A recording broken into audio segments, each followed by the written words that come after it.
and welcome to MCTV's Let's Talk.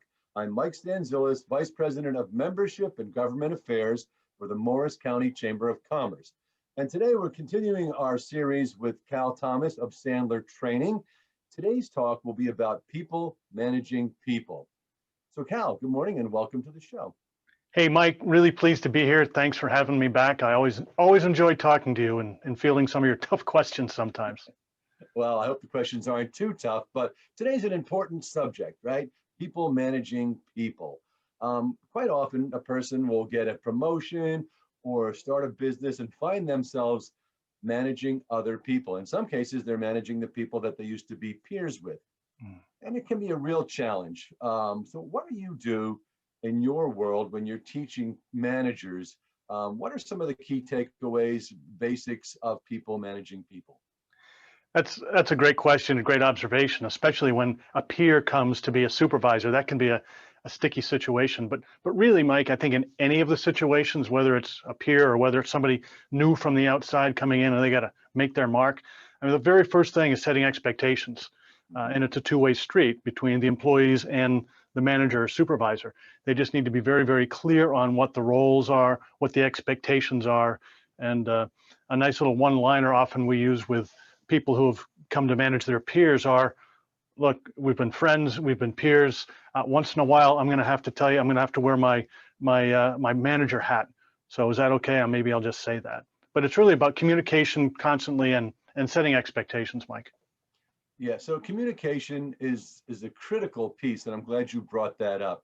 You know, I see quite frequently when managers or businesses fail on a given task or project or even writ large, it's because of a failure of communication. You know, what we have here is a failure to communicate. So what are some examples of failures in communication that you've seen over the years, and how have you helped people correct or work on their communication skills? Well, a lot of it is just frequency. Much of it is having a common language. So, for example, we at Sandler have a common language in a sales vernacular, so we all know what people are communicating, so there's no mutual mystification.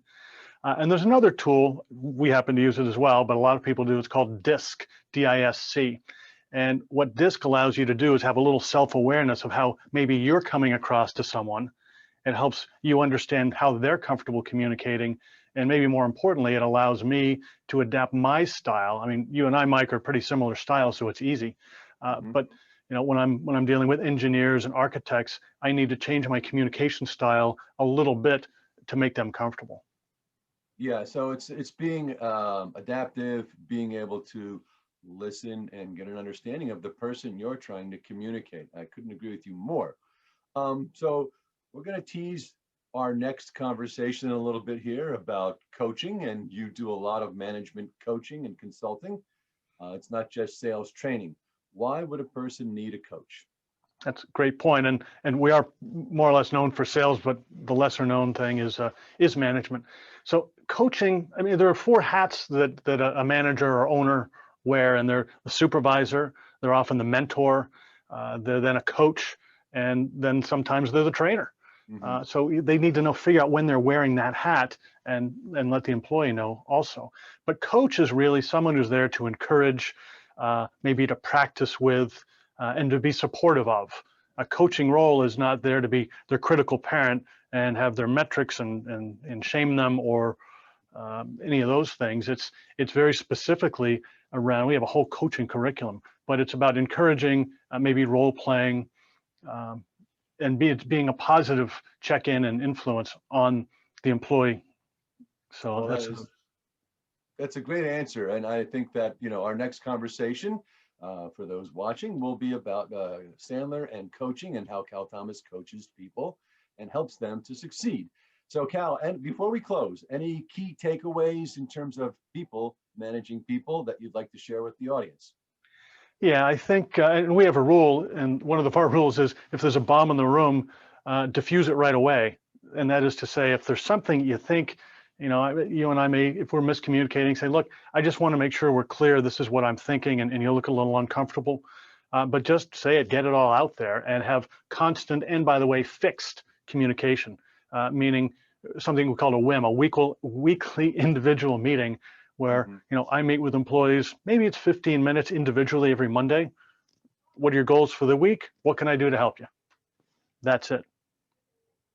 That is so simple and so clear. And I think, the simplest things are sometimes the hardest things to do, but I really appreciate you being here today. And I want to just let everybody know that I too am a graduate of the Sandler Sales Academy, and it was really an outstanding experience.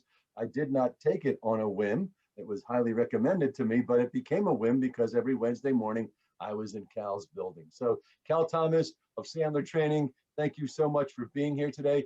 And to all our chamber members, thank you for all of your support, and just get on out there and keep growing your businesses. All right. Thanks, Mike, for this, and for all you and the chamber do for us and our clients as well. Thank you.